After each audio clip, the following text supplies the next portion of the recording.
오랜만에 뵙겠습니다. 반갑습니다.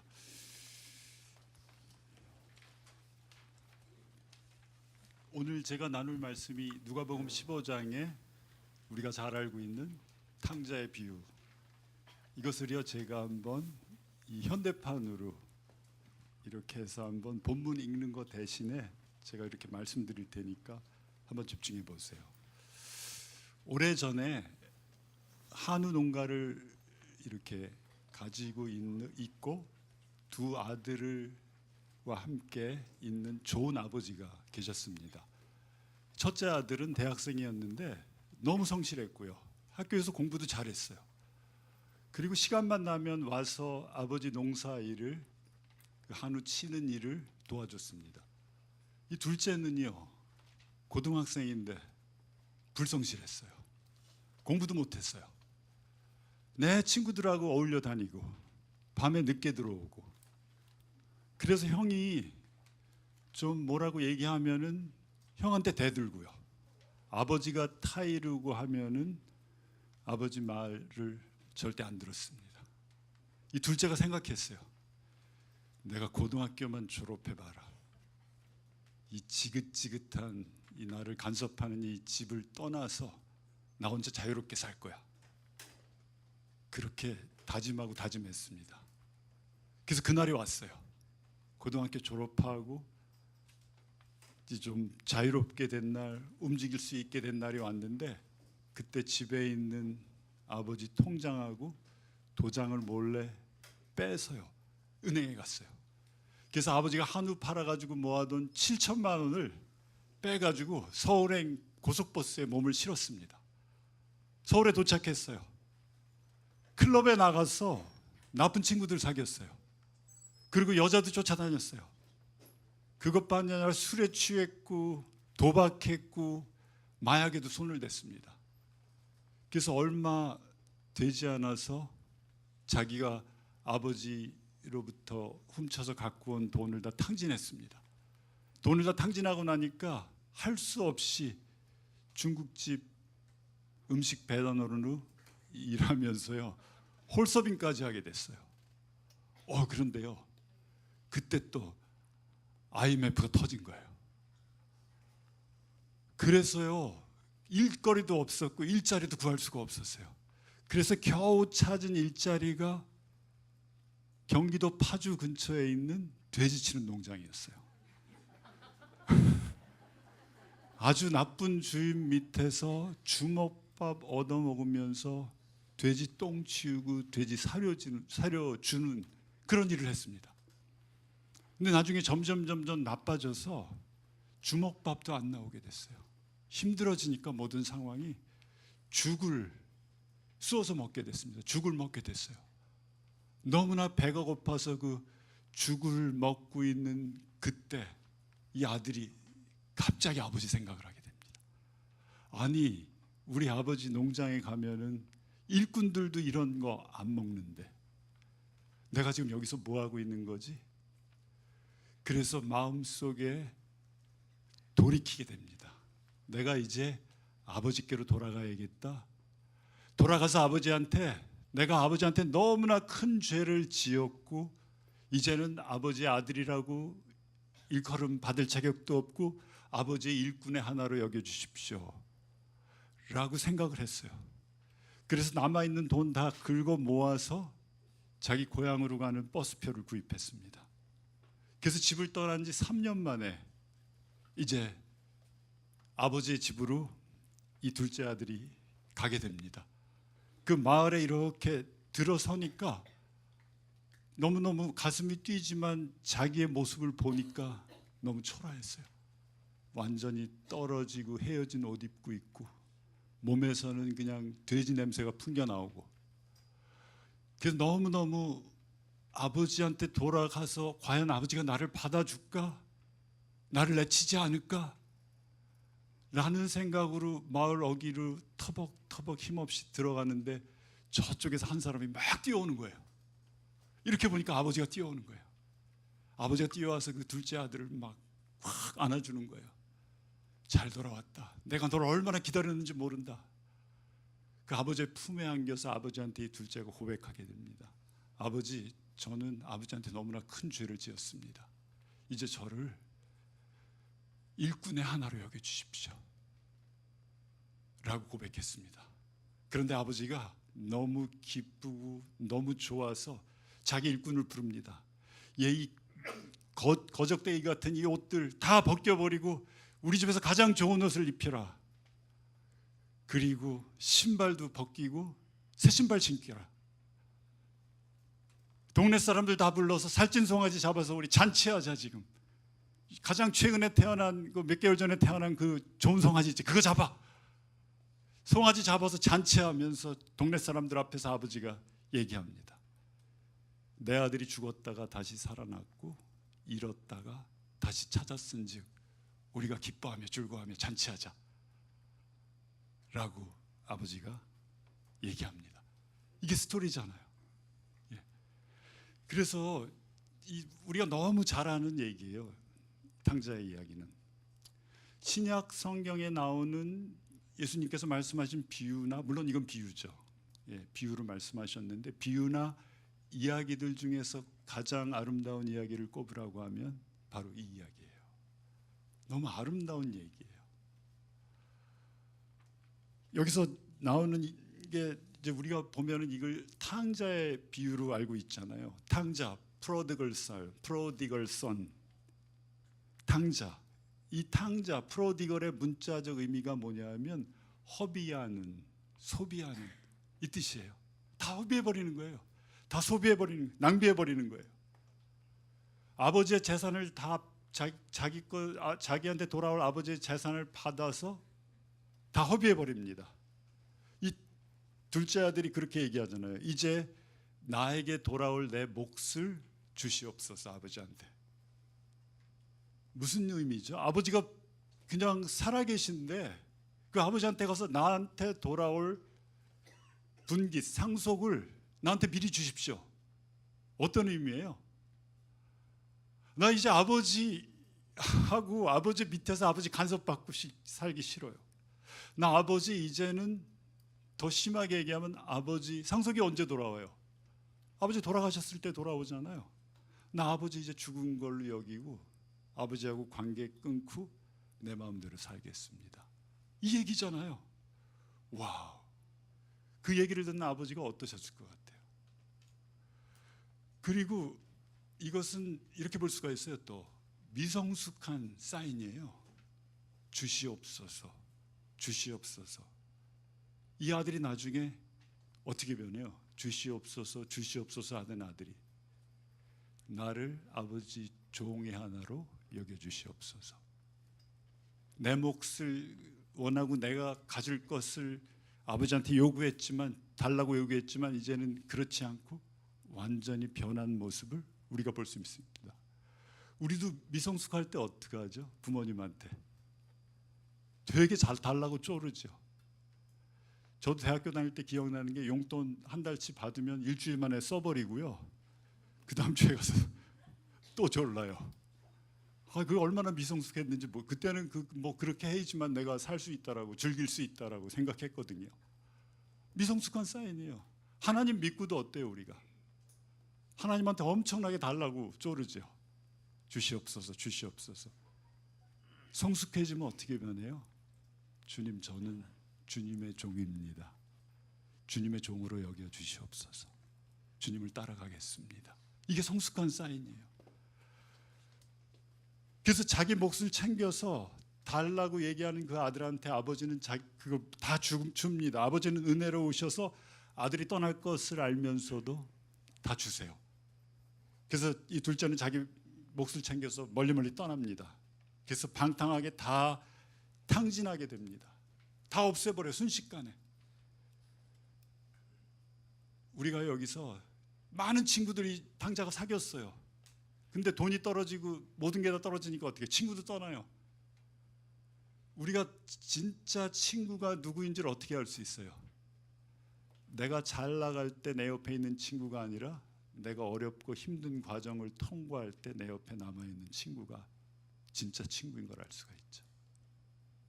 탕자도 다 잃어버렸어요. 돈도 잃어버렸을 뿐만이 아니라 허비했을 뿐만이 아니라 낭비했을 뿐만 아니라 탕진했을 뿐만 아니라 사람도 다 잃어버리게 됩니다. 그래서 14절에 보면 이렇게 말씀합니다. 그가 모든 것을 탕진했을 때 그 제방에 크게 흉년 들어서 그는 아주 궁핍하게 되었어요. 그래서 돼지를 결국은 치게 됩니다. 16절에 그는 돼지가 먹는 주업 열매라도 좀 먹고 배를 채우고 싶은 심정이었으나 그에게 먹을 것을 주는 사람이 없었다. 17절에 그제야 그는 제정신이 들어서, 다른 말로 얘기하면 이제야 돌이켜서 내가 지금 뭐 하고 있나, 자기 모습을 이제 보는 거예요. 현실의 모습을 보는 거예요. 내가 얼마나 잘못돼 있나, 지금 내가 누구였는지 잊고 살았구나, 지금 내가 하고 있는 일은 내가 할 일이 아닌데 너 지금 무엇하고 있는 거지? 라는 생각이 들어오는 거예요. 그제서야 제정신이 들어서. 그래서 이제 아버지의 집으로 돌아가기로 결정을 합니다. 여기서 이제 돌아간다는 말이요, 돌아간다는 게 회개를 의미해요. 회개가요, 여기서 쓰인 말이 헬라 말로 메타노에오예요. 메타노에오. 또 다른 회개가 있어요. 또 다른 회개가 있는데 호모로게오라는 회개가 있어요. 호모로게오는 같이 말한다라는 뜻이에요. 메타노에오는 뭐냐면 체인징 디렉션이에요. 완전히 내 방향을 완전히 턴해가지고 방향을 바꾸는 게 메타노에오예요. 아버지로부터 떠났다가 아버지께로 돌아가려고 마음 먹는 게 바로 회개죠. 이제 아버지께로 돌아가야겠다. 내 모습이 이게 뭐냐?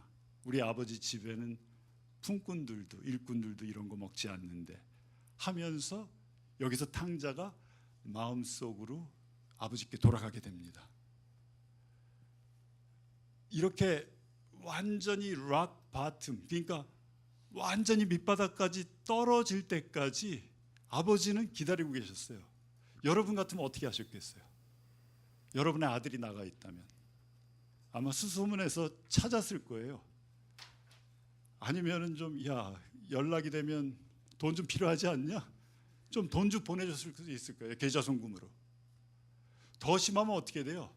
쫓아나가서 어디 있는지 알아가지고 목줄 딱 매가지고 아마 집으로 데리고 왔을 거예요. 근데 아버지는 여기 있는 이 탕자의 아버지는 어떻게 하셨어요? 끝까지 기다리셨어요. 언제까지? 이 둘째 아들이 메타노에오 할 때까지, 돌이킬 때까지 기다리고 있었어요. 우리가요 너무 이렇게 멀리 떠나가서 내 마음대로 내 원하는 대로 내 육신이 하고 싶은 대로 막 하고 살면은 그 순간은 좀 즐거울 수가 있어요. 근데요 멀리 떠나갈수록 이 돌아오는 게요 쉽지가 않아요. 여러분 고무줄 아시죠?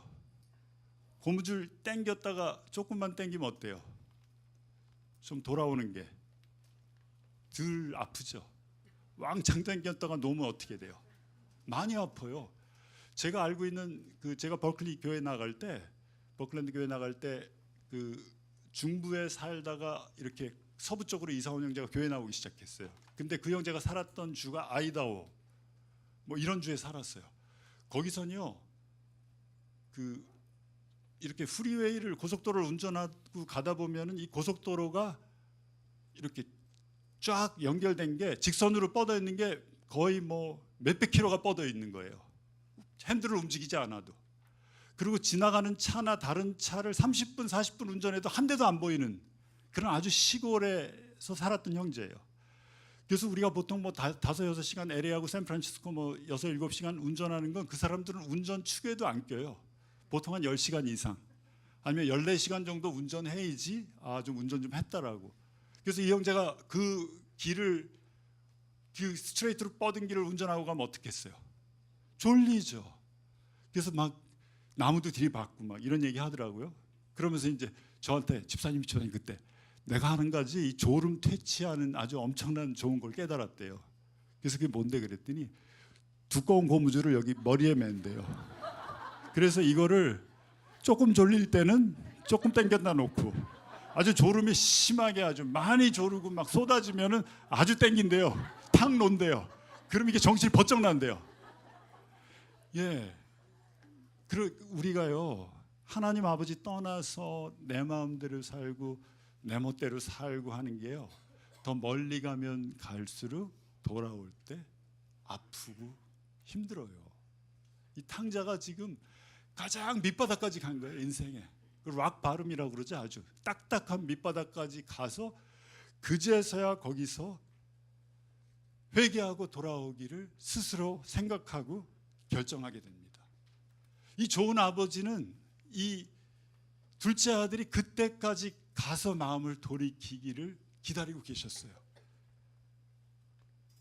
그래서 어떤 때 우리 하나님 아버지도요, 우리가 하나님 떠나서 살 때 그때까지 기다리실 수가 있어요. 그러니까 여러분 중에 혹시 그때까지 막 가지 마세요. 아파요.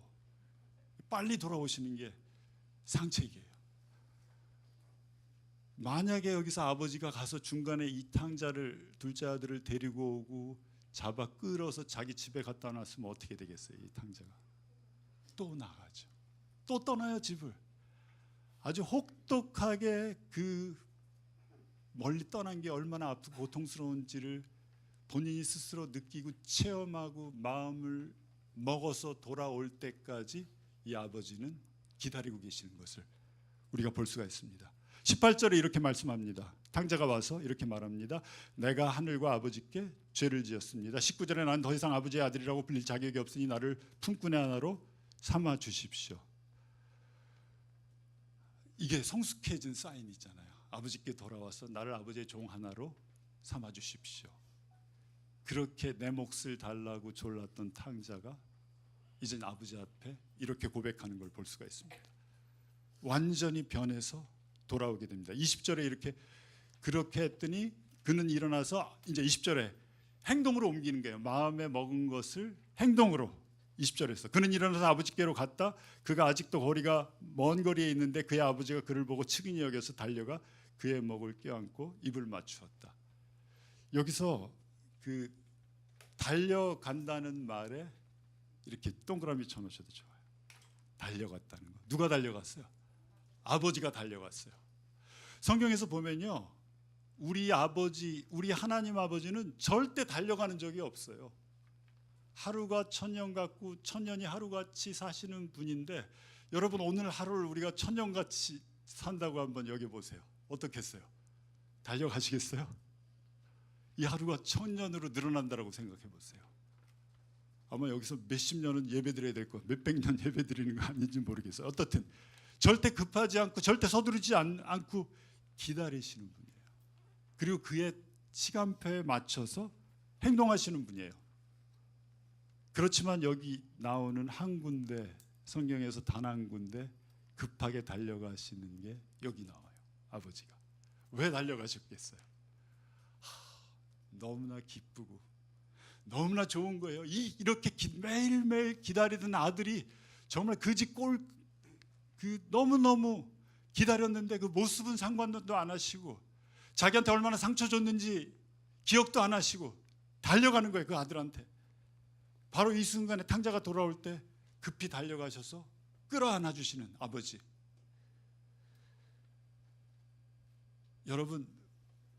여러분이 하나님께 돌아올 때도 이렇지 않으셨나요? 예, 저도 그랬던 것 같아요. 예, 그 아버지가 저를 받아주시는 걸 느낄 수 있었어요. 예, 저도 탕자처럼 살았거든요. 그래서 끌어안았어요. 너무 좋으셔서. 그리고 입 맞추셨어요. 한번 제가 사진 준비한 게 있는데, 이게 렘브란트가 그린 돌아온 탕자라는 사진인데요. 한번 띄워주세요. 여기서 보면은 끌어안은 이유가, 이 사진 보이시죠? 아버지가 와서 물론 저거보다 더 끌어안으셨을 것 같아요. 더 끌어안으셨는데 너무 좋았기 때문에도 끌어안으셨지만, 너무 기뻤기 때문에. 그렇지만 우리가 또 다른 이유가 있어요. 신명기 21장 18절에서 21절 한번 우리가 한번 같이 읽겠습니다. 시작. 어떤 사람이 아버지의 말이나 어머니의 말을 전혀 듣지 않고 반항하여 고집에 세워서 아무리 타일러도 듣지 않는 아들이 있거든 그 부모는 그 아들을 붙잡아 그의 성읍에 장로들이 있는 성문 위 회관으로 데리고 가서 그 성읍의 장로들에게 우리의 아들이 반항한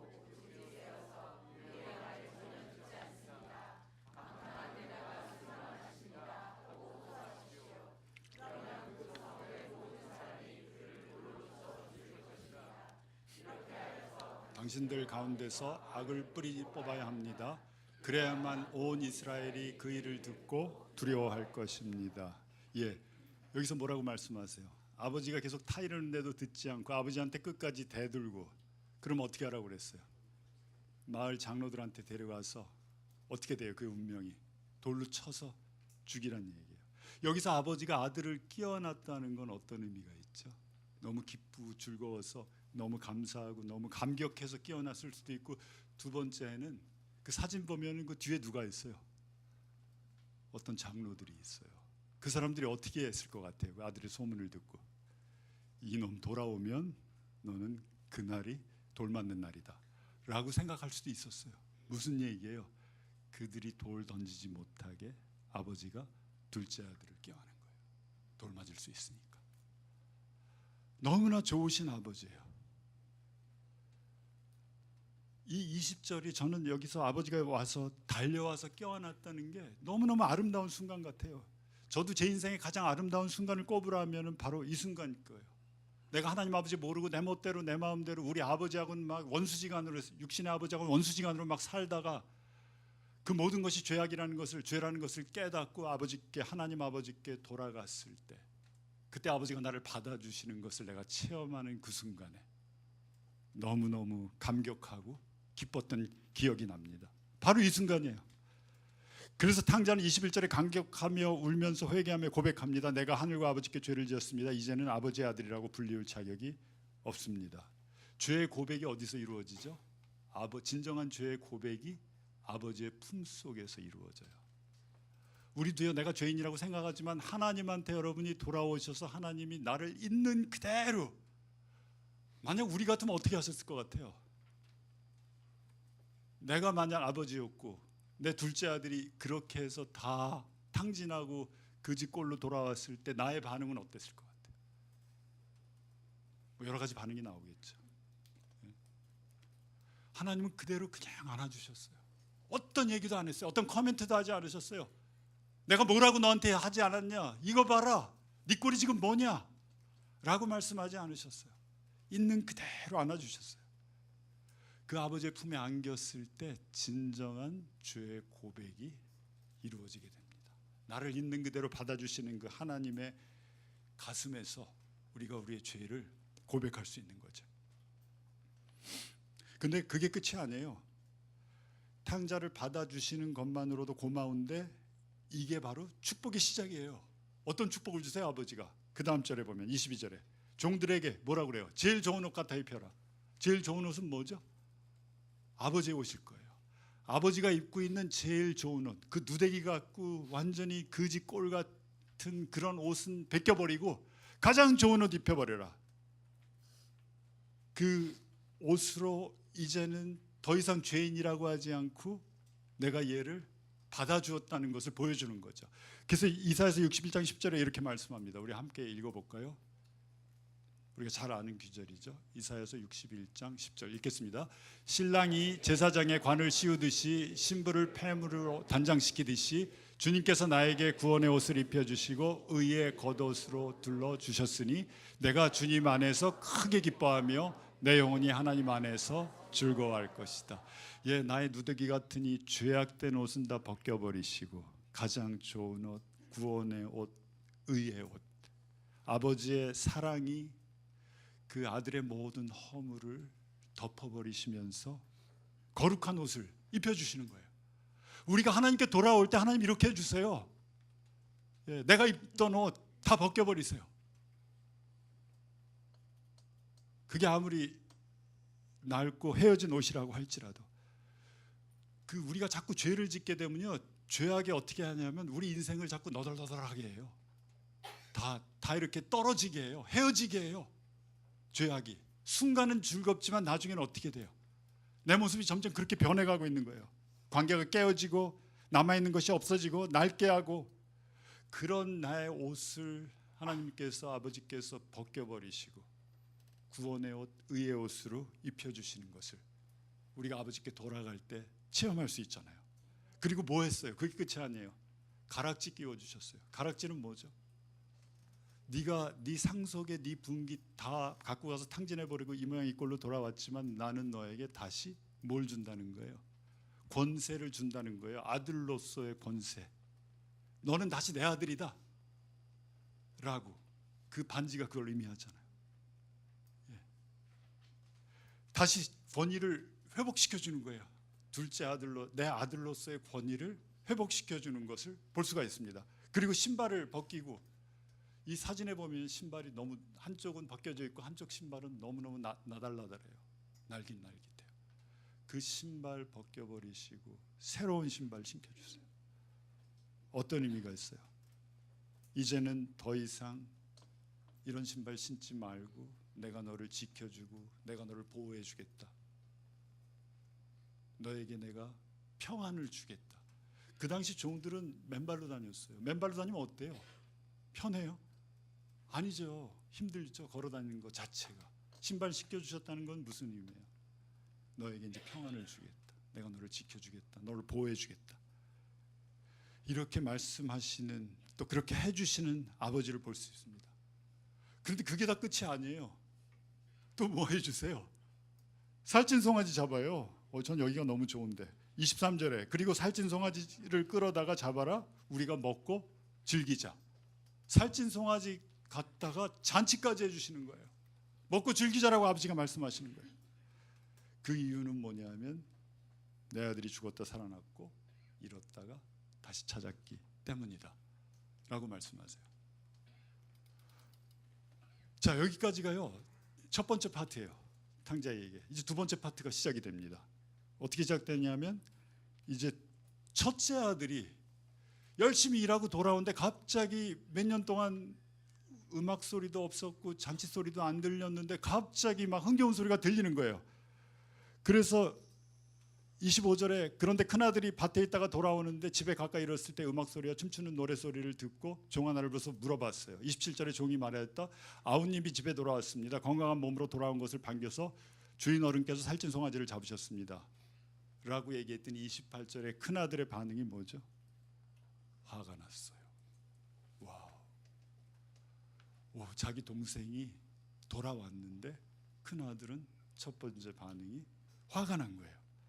모든 사람들이 기뻐하는데 큰아들은 화가 났어요. 물론 이유가 있죠. 왜 화냈을까요? 29절에 이렇게 나와요. 그러나 그는 아버지에게 그래서 아버지가 나와서 이제 큰아들을 집에 가자고 달랬어요. 집에 안 들어오니까. 29절에 그러나 그는 아버지에게 대답했어요. 나는 이렇게 여러 해를 두고 아버지를 섬기고 아버지의 명령을 한 번도 어긴 일이 없는데 나에게는 친구들과 함께 즐기라고 염소 새끼 한 마리도 주신 일이 없습니다. 그런데 창녀들과 함께 어울려서 아버지의 재산을 다 삼켜버린 이 아들이 오니까 그를 위해서 살찐 송아지를 잡으셨습니다 라고 아버지한테 자기가 화난 이유, 집에 안 들어가기 싫은 이유를 설명하는 큰아들을 볼 수가 있습니다. 그 주일학교 이렇게 바이블 스터디 할 때 선생님이 초딩 학생들한테 바이블 스터디 하는데 이 구절을 놓고 물어봤대요. 이 스토리 중에서 누가 제일 언해피하지? 그렇게 물었더니 초등학생 한 명이 저요 손을 들더니 네, 살찐 송아지요 이렇게 대답했더래요. 네, 진짜 살찐 송아지 언해피했을 거예요. 이 둘째 아들 때문에 괜히 그날 그냥 아니 큰 아들이 언해피해요. 와우. 아버지가 열심히 일했고 아버지가 말씀하신 거 다 행했고 그런데 나를 축복해 주셔야지 이렇게 다 탕진하고 돌아온 저 동생을 어떻게 축복해 주십니까? 라고 말하는 것을 볼 수가 있어요. 우리한테도 그런 마음 있지 않나요?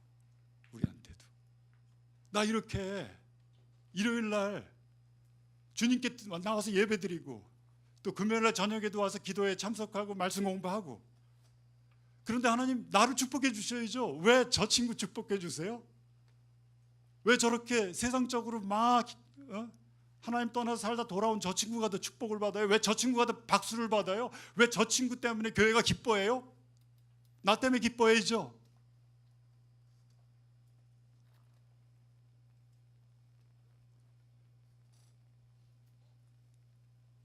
그래서 이게요, 교묘하게 나의 이 마음을 이렇게 차지하고 점령하고 있는 율법주의예요. 행위로 동생을 판단해요.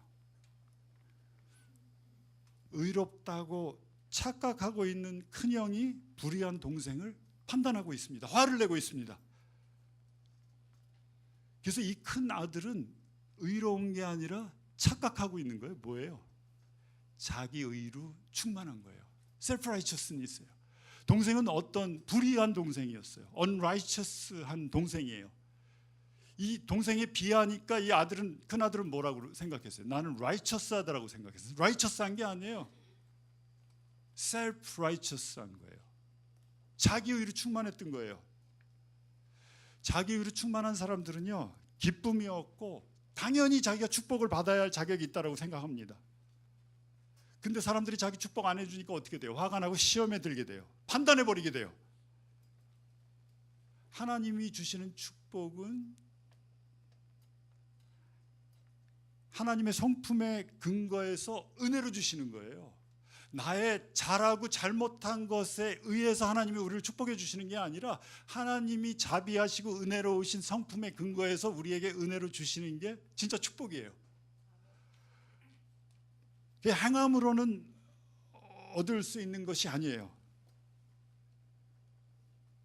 그러면 이제 은혜가, 제가 이제 은혜라는 게 뭔지 말씀드렸어요. 은혜는 내가 잘난 것도 하나도 없고 내가 땀도 한 방울 안 흘렸고 나는 받을 자격이 하나도 없는데, 정말 하나도 없는데 그런 사람한테 주어지는 게 은혜예요. 만약에 우리가 그래도 나는 이만큼 했어, 내가 이만큼 수고했어, 나는 받을 자격이 그래도 요만큼이라도 있는 마음이 내 마음 속에 있으면 그거는 은혜 되지 않아요. 어떤 사람에게요? 잘난 것도 하나도 없고 수고도 하나도 안 하고, 전혀 수고도 안 하고, 그 다음에 받을 자격이 전혀 없는 사람한테 주어지는 게 은혜입니다. 로마서 5장에 보면 우리가 연약할 때, 죄인 되었을 때, 하나님과 원수 되었을 때 예수님께서 우리를 위하여 죽으심으로 그 사랑을 확증하셨다라고 말씀하고 있습니다. 그래서 이 은혜를 깨닫는 건 너무 중요해요. 근데 저도, 여러분도 그렇고요, 저도 그렇고, 야 정말 그래도 속에 이렇게 생각하잖아요. 그래도 내가 이 정도는 했으니까 나는 받을 자격이 요만큼이라도 있어 라고 생각하죠. 솔직히 정말로 나는 받을 자격 전혀 없습니다. 주님, 정말로 나 아무것도 한 거 없습니다. 그런데 왜 나한테 이런 은혜를 베풀어 주십니까? 라는 사람이 은혜를 받는 거예요. 로마서 5장, 제가 읽었던 로마서 5장에 어떻게 했다고 그랬어요? 우리가 연약하고 죄인 되고 원수 되었을 때 뭐 했어요? 하나님을 위해서 한 거 아무것도 없어요. 2000년 전에 여러분들 어디 계셨어요? 예수님 십자가에 달리실 때 우리 뭐 했어요? 아무것도 안 했어요. 그런데 나한테 이미 다 확증해 주시고 베풀어 주시려고 작정하시고 그 때가 돼서 나한테 주시는 게 은혜예요. 그래서 우리가 구원을 어떻게 받아요? 에베소서 2장 8절 9절 말씀해 보면 그 은혜를 인하여 그것을 믿음으로, 행위가 아니라 믿음으로 구원을 받나니 이것은 행위에서 난 것이 아니니 누구든지 자랑치 못하게 하라. 행위에서 난 게 절대 아닙니다. 은혜로 받는 거예요. 그래서 우리 신앙생활에서 시작점이 뭐냐면 은혜로 시작하는 거예요. 우리 신앙생활은. 그리고 어떻게 해나가요? 은혜로 해나가요. 마지막이 또 뭐예요? 우리 다 마칠 거예요. 언젠가 어느 순간이 오면은 우리 인생이 맞춰져요. 그 마치는 순간도 어떻게 되는 거예요? 은혜로 맞춰져요. 왜냐하면 나를 천국으로 옮겨주실 테니까. 내가 잠들고 깨어나면 천국에 있을 테니까. 은혜예요. 다 모든 게 은혜예요. 그런데 이렇게 큰아들의 멘탈리티를 갖고 있는 사람은 절대로 은혜를 경험할 수가 없어요. 아버지를 이해할 수가 없어요. 작은 아들이 은혜를 경험하고 은혜로 살아갈 수 있는 거죠. 살 수 있는 거죠. 여기서 보세요. 그렇게 아버지가 안아주시고 좋은 옷 입히시고 가락지 끼우시고 새 신발 신겨주시고 살찐 송아지까지 잡아주셨는데, 그렇게 있는 그대로 받아주셨는데 이 아들이 어떻게 살았겠어요? 다시 세상으로 갔겠어요? 아니에요. 안 갔을 거예요. 돌아가지 않았을 거예요. 절대로 안 돌아갔을 거예요. 왜냐? 아버지의 은혜를 체험했기 때문에 안 돌아가요. 그래서 저는 그렇게 생각합니다. 이렇게 우리가 교회는요, 하나님의 은혜를 체험하는 곳이 돼야 돼요. 새로운 사람들이 많이 나오는데, 이제 새로운 사람들, 우리도 이제 해피데이 또 오면은 새로운 사람들이 오는데, 그 사람들이 교회에서 은혜를 체험하지 못하면 나중에 교회 떠나가요. 예. 그래서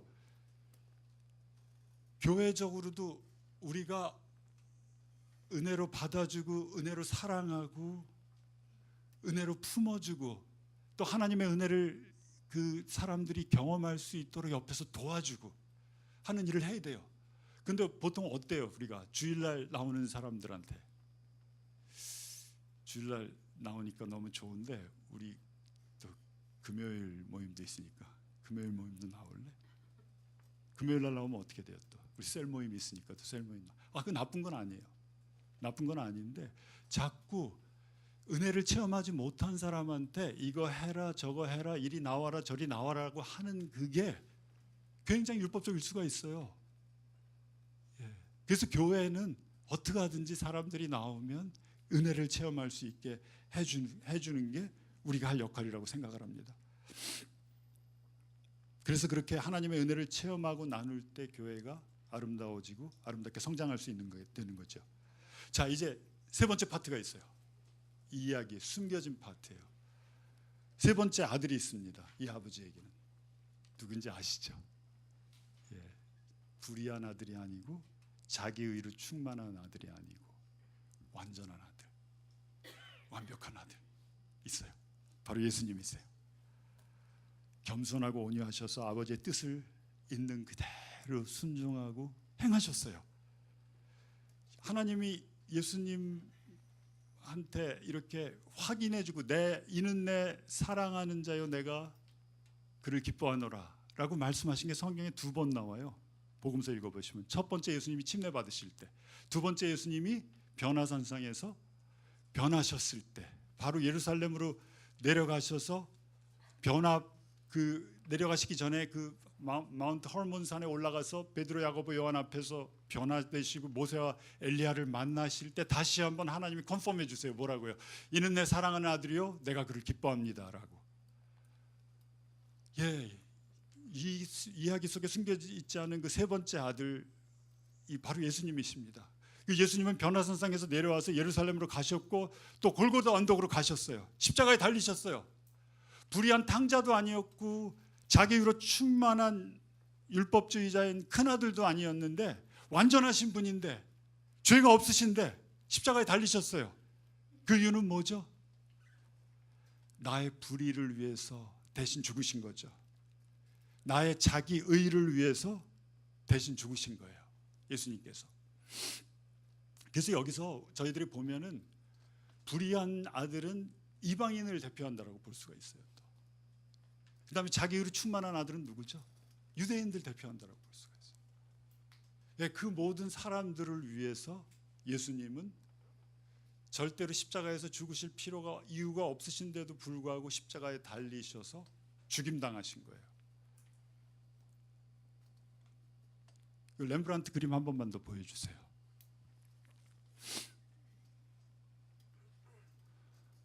이 렘브란트 그림에 나오는 그 아버지가 안아주고 있고 또 무릎 꿇고 있는 그 탕자의 모습을 통해서 여기서는 우리가 그 탕자 아버지지만 여기에서 셋째 아들의 모습을 볼 수가 있는 거예요.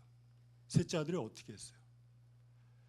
저 장로들이 만약 돌로 치려고 했을 때 안고 있는 그 아버지의 모습을 통해서 예수님이 우리가 맞아야 될 도를 다 예수님께서 맞아주시는 것을 볼 수가 있어요. 우리 죄의 값이 다 예수님으로 말미암아 십자가에서 치루어진 거예요. 여러분들, 우리가 하나 착각하고 있는 것 중에 하나가 하나님이 사랑이시고 하나님이 좋으신 분이시기 때문에 그냥 우리 삶에서는 어떻게 해요? 누가 잘못하면 어떻게 되죠? 봐줘. 그냥 봐주잖아요. 에이, 됐어, 없는 걸로 해. 그래, 넘어갈게. 봐줄게. 하나님은 절대 봐주실 수 있는 분이 아니에요. 죄가 있으면 반드시 심판하셔야 돼요. 죄가 있으면 반드시 죄값을 치르게 해주시는 분이 하나님이세요. 넘어가는 게 아니에요. 그래서 하나님, 어떤 하나님이 되시는 거예요? 공의의 하나님이 되는 거예요. 정의가 하나님을 통해서 이루어지는 거예요. 만약에 죄가 묻어지고 죄가 봐주고 사랑하기 때문에, 좋아하기 때문에 덮어주고 요즘처럼 다 막 넘어가고 이러면 정의가 이루어지지 않잖아요. 요한복음 8장에 보면은 어떤 사람이 나와요. 아침에 새벽에 예수님이 많은 사람들이 이렇게 티칭하고 있는데 그 가늠하다 현장에서 붙잡힌 여인 막 씩씩거리면서 그 여인 끌고 나요. 돌로 치려고 해요. 사람들이 예수님한테 어떻게 해요? 돌로 치려고 죽이려고. 예수님이 뭐 했어요? 죄 없는 자가 먼저 돌로 쳐라. 그러면서 뭐 끄적끄적하니까 돌 다 내려놓고 갔어요. 예수님이 뭐라고 말씀하시냐면 나도 너를 정죄하지 아니하노라. 그러니까 가서 더 이상 죄 짓지 말아라. 거기서요, 예수님이 내가 너를 더 이상 정죄하지 않겠다라고 얘기할 때 예수님의 마음속에는 어떤 마음이셨냐면요, 내가 네가 저지른 죄값, 오늘 이 새벽에 네가 맞아야 될 도를 내가 앞으로 십자가에 달려서 맞을 것이다. 그러니까 내가 너 정죄하지 않고 네 죄 용서해 준다. 내가 맞음으로 네 죄가 용서함 받았다 라고 말씀하시면서 돌려보내시는 거예요. 우리 여기 앉아 있습니다. 우리 불의해요. 또 어떤 분들은 자기 의로 또 이렇게 좀 채워 있는 분이 계세요. 교회 오래 나오고 세상에서 막 이렇게 험악하게 살지 않았으면요, 내가 괜찮다라고 생각하는데 이 첫째 아들일 수 있어요. 여러분, 첫째 아들이 더 심하게 맞아요. 첫째 아들은 정말 아버지 마음 모르는 사람들이에요.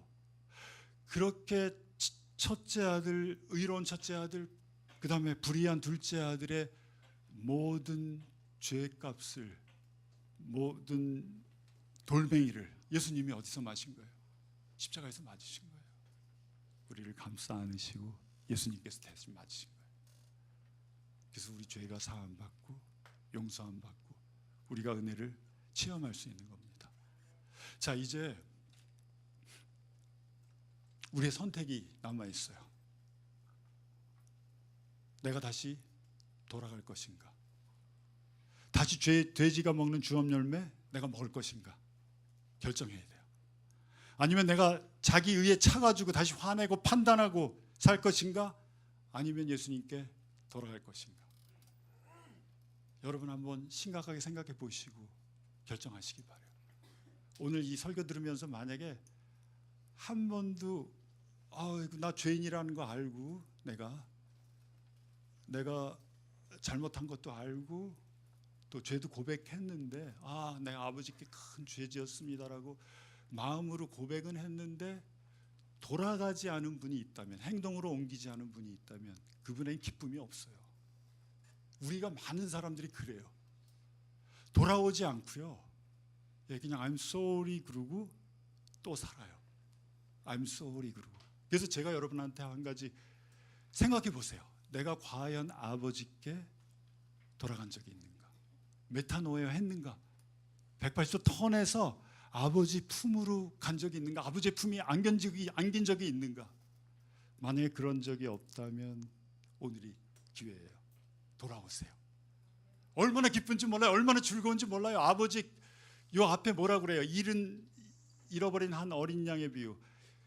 잃어버리지 않은 양 99으로 기뻐하는 것보다 한 양이 회개하고 돌아올 때도 기쁘다고 그랬어요. 드라크마 10개 동전이 있는데 그 동전보다도 한 드라크마 찾았을 때 하늘의 천사들이 엄청나게 기뻐한다고 그랬어요. 내가 아버지께 돌아올 때 그 기쁨으로 충만하게 되면 아버지의 기쁨이 나한테 이렇게 전달되게 돼요. 여러분 인생에 있어서 기쁨이 빠져 있습니까? 한번 생각해 보세요. 나는 과연 아버지께 돌아갔나? 자기 의로 내가 열심히 해요. 교회생활 열심히 해요. 신앙생활 열심히 해요.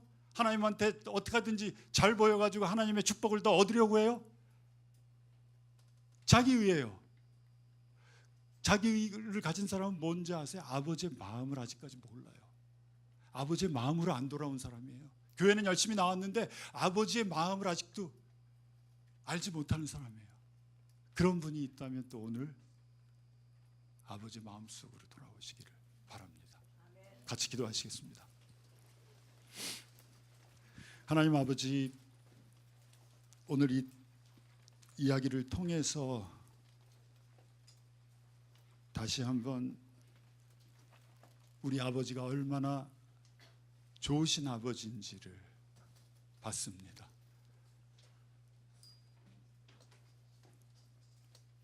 아버지 하나님,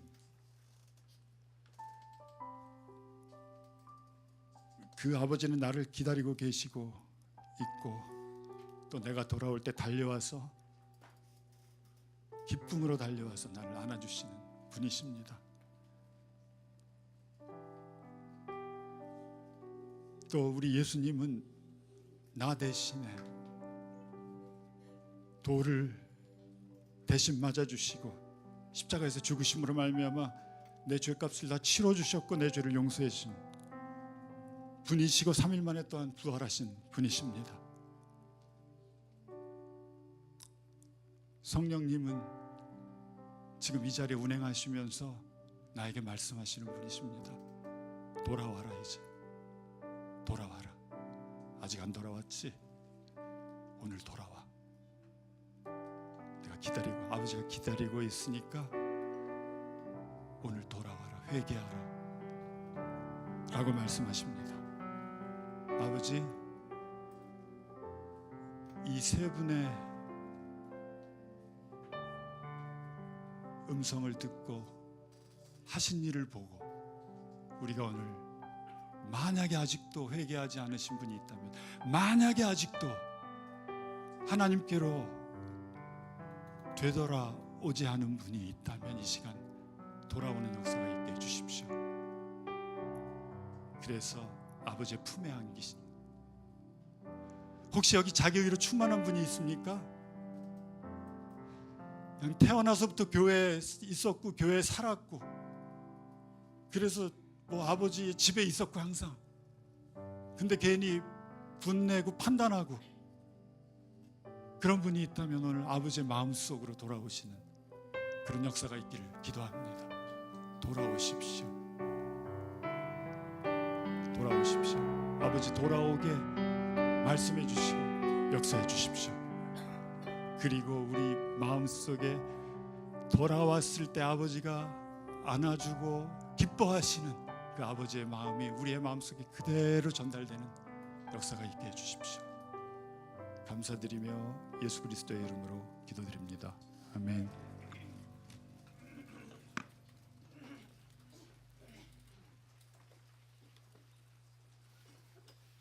예, 다 일어나서 우리 찬양하면서 기도했으면 좋겠습니다. 돌아와, 돌아와. 예, 우리 말씀을 잘 또 되씹으면서 주님의 음성 따라 오늘 말씀하신 것처럼 주님께 나오기를 원합니다. 어서